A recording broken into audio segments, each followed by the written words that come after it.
با درود و عرض ادب و همچنین تبریک نوروز خدمت بینندگان عزیز این ویدیو از شما دعوت میکنم تا با من همراه باشید. اطلاعاتی رو براتون گردآوری کردم در مورد نحوه گرفتن انگلشاین فیشرشاین، همون گواهینامه ماهیگیری در آلمان. همونطور که مستحضر هستید در این کشور امکان ماهیگیری بدون انگلشاین میسر نیست و تا 5000 یورو جریمه. از بزرگوارانی که به دلیل مسائل اخلاقی مخالف ماهیگیری هستن هم تقاضا میکنم این ویدیو رو تا انتها ببینن. قوانین سنگینی وضع شده برای حفاظت از ماهی ها. به عنوان مثال گرفتن و آزاد کردن ماهی ها در آلمان غیر قانونی هست. یعنی شما اگر بی دلیل به این هدف برید که ماهی رو بگیرید و اونا آزاد کنید، به اصطلاح کش اند ریلیز که تو خیلی از کشورها به عنوان تفریح محسوب میشه، اگر شما دستگیر بشید گواهینامه ماهیگیریتون رو از دست میدید و باید جریمه پرداخت کنید. همچنین محتوای این امتحان شما رو آگاه میکنه که بسیاری از ماهی ها در هیچ کدوم از فصول سال امکان گرفتنشون نیست. هیچ کدوم از ماهی ها در زمان تخم‌ریزی امکان گرفتنشون نیست. فقط ماهی هایی که به علت عدم توازن زنجیره غذایی تعدادشون زیاد شده شما اونا رو میتونید بگیرید و فقط در مقیاسی که شما اونا رو بگیرید و مصرف بکنید اجازه دارید این کارو بکنید. و این نه تنها چرخه محیط زیست رو از بین نمیبره، بلکه کمک میکنه که این زنجیره از حالت ناپایدار در بیاد. به شما امکان این که حتی از طعمه زنده استفاده کنید برای ماهیگیری نمیده. حتی اینکه شما ماهی یک بخشی رو بیارید به یک قسمت بریزید باعث انتقال بیماری ها بشید جریمه سنگینی داره و شما میتونید گواهینامه‌تون رو از دست بدید. یا به عنوان مثال وقتی که قلاب به بدن ماهی گیر میکنه بدون اینکه ماهی قلاب رو بگیره، اگه شما این اتفاق براتون افتاد باید ماهی رو آزاد بکنید و اگه عمدن این کار رو بکنید جایی که تراکم ماهی زیاده بهش میگن غیسن اون حکم. اگر شما قلاب رو پرتاب بکنید جایی که ماهی تراکمش زیاده و با آگاه بودن به این مسئله که قلاب به بدن ماهی ها گیر میکنه و ماهیگیری بکنید، اگر شما رو بگیرن شما انگلشاینتون از دست میدید و باید جریمه پرداخت بکنید. و فکر میکنم دلیلش هم این باشه که ماهی که توی اون زنجیره غذایی متوازن داره زندگی میکنه معمولا انقدری سیر هست که به طعمه مصنوعی شما حمله نکنه و همچین ماهی که برای اون زنجیره غذایی خیلی مناسب هست رو شما اجازه ندارید صید بکنید، وگرنه ماهی گشنه میموند اگه توی زنجیره غذایی براش غذا به اندازه کافی نبود و به قلاب شما حمله میکرد.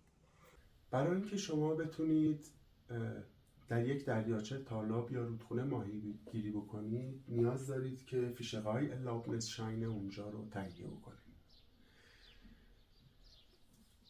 برای گرفتن این شما نیاز دارید که یک انگلشاین داشته باشید. برای گرفتن انگلشاین شما باید امتحانش رو قبول شده باشید، یک Prüfungszeugnis داشته باشید. چطور میتونید امتحان رو قبول شید؟ شما باید خودتون رو برای این امتحان آماده بکنید، قبلش این سوالات رو داشته باشید. میتونید آنلاین توی کلاساش ثبت نام بکنید، هزینه‌ای نزدیک 100 تا 150 یورو براتون داره و پس از این که خودتون آماده کردید 4 هفته قبل از امتحان خودتون رو ثبت نام می‌کنید برای امتحان و در روز امتحان شما همچین پروفونگساگنسی میگیرید. به همراه این پروفونگساگنس میتونید با یک قطع عکس برید برای گرفتن انگلشاین. این سوگنس 50 یورو هزینه‌اش هست و این انگلشاین سالی 16 یورو. به همراه این انگلشاین شما میتونید برای هر جایی که میخواید اونجا ماهیگیری بکنید یه دونه فیشرهای erlaubnis تهیه بفرمایید. این برای مناطق مختلف متفاوته. مثلا راین برای خودش رو داره، دریاچه‌های مختلف مربوط به فرعین‌های مختلفی هستن، اونا شاین‌های خودشون رو می‌فروشن. میدونم خیلی داستان طولانی داره ولی خب ماهیگیری اینجا با جاهای دیگه متفاوت هست و شما در نهایت میتونید خیلی راحت ماهی بگیرید. اینجوری نیست که دریاچه‌ای باشه که خالی از ماهی باشه یا ماهیاش مریض باشن، این احتمال خیلی کمه و در نهایت من فکر کنم ارزشش رو داشته باشه. از فارغتون برای پروفوندتون حالا آنلاین میتونید سرچ کنید، شرکت‌های مختلفی هستن، فیلم و ویدیو سالا رو در اختیارتون قرار بدید. خودتون دارید که این هزینه رو نمیخواد بدید، یه دونه هزینه پروفوند دارید، یه دونه هزینه انگلشاین دارید 48 یورو بدید برای 5 سال، بیان که سالی 16 یورو. یه دونه هم هزینه فیشرهای erlaubnis داریم که اونم باید سرچ کنید ببینید. فیشرهای erlaubnis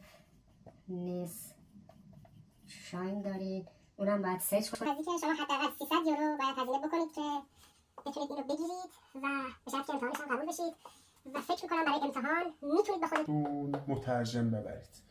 منتها اگه مترجم میخواید ببرید باید یکی رو ببرید که اطلاعات تخصصی داشته باشه، به قولی با ایش مشته و این داستانا کار را نمیفته. امتحان ماهیگیری یا همون فیش پروفونگ شامل 2 بخش تئوری و عملی هست. در بخش تئوری 359 تا سوال شما دارید، قبلا یاد گرفتید به عنوان منبع. از این 359 تا سوال 60 تاش در امتحان میاد، از این 60 تا 45 تاشو درست بزنید طبق 6 سرفصل مختلف که در هر سرفصل 10 تا سوال هست، حداقل باید 6 تاشو درست بزنید که اینو بعداً کاملا براتون توضیح میدم. قسمت پرکتیس یا عملی شامل 2 بخشه. بخش اول فیش پشتیمونگ هست. شما 49 تا ماهی رو یاد گرفتید، از طریق عکس ماهی ها رو میشناسین. از این 49 تا 6 تاش رو به صورت بیل تافل و به صورت رندوم جلو شما میذارن. تافل ها به این صورت هست، عکس ماهی و طولش، چون بعضی ماهی ها خیلی شبیه به هم هستن. شما از ماکسیموم طول ماهی میتونید تشخیص بدید که این کدومی که از ماهی ها هست. از این 6 تا شما باید 4 تاشو درست بزنید. قسمت دوم عملی قسمت گرت باو هست. از 10 تا انگل قوطه‌ای که شما یاد گرفتید باید یه دونه‌شو سرهم بکنید به ترتیب. این قسمت توی بعضی از ایالت‌ها نیست ولی توی ایالت نوردراین وستفالن هست. در بعضی ایالت‌ها هم شما لازم نیست همه اینا رو به هم متصل بکنید، به عنوان مثال قوطه، قله، شنو، شلاگ شنو، فوفاخ، کودا، پوزه، اینا رو باید همه رو به هم در ایالت نوردراین وستفالن در شهر کلن و دوسلدورف کاملا متصل بکنید، حتی نختون رو گره بزنید و یک انگل قوطه کامل برای امتحانتون تحویل بدید. امتحان تئوری به این شکل هست که شما 6 تا قسمت دارید، در هر قسمت 10 تا سوال. از این 10 تا سوال باید حداقل 6 تاشو درست بزنید و سعی بکنید که بیشتر از 6 تا درست بزنید، چون اگر در هر قسمت شما نمره حداقل رو بگیرید، نمره نهایی شما میشه 36 که باز هم رد میشه. این 6 تا قسمت به این شکل: آلگماین فیشکوندش، دانش عمومی ماهی، اسپیسیال فیشکونده، دانش تخصصی ماهی، گوستکونده اون فیشهگه، هیدرولوژی یا آبشناسی و حفاظت از ماهی، ناتو اون تیرشوتس که حفاظت از محیط زیست و حیوانات هست، گرتکونده، دانش تجهیزات، گزتسکونده، دانش حقوقی. در قسمت بعدی برای هر کدوم از این گزینه ها 2 تا سوال حداقل براتون میخونم. سوالا به این شکله که 3 گزینه‌ای هست و از 3 تا گزینه یکیش درست. در پایان قسمت اول ویدیو از شما عزیزا خواهش میکنم که اگر ویدیو برای شما جالب بود بنده رو مطلع بفرمایید که من قسمت دوم ویدیو رو براتون آماده بکنم. در قسمت دوم میپردازم به تعدادی از سوال‌ها از هر قسمت. مطمئنم که براتون جالب خواهد بود، گرچه که خیلی از عزیزان اطلاعات تکمیل‌تری دارن و خوشحال میشم که راهنمایی بکنن بنده رو، دیگر دوستداران طبیعت و ماهیگیری رو، و تا درودی دیگر بدرود.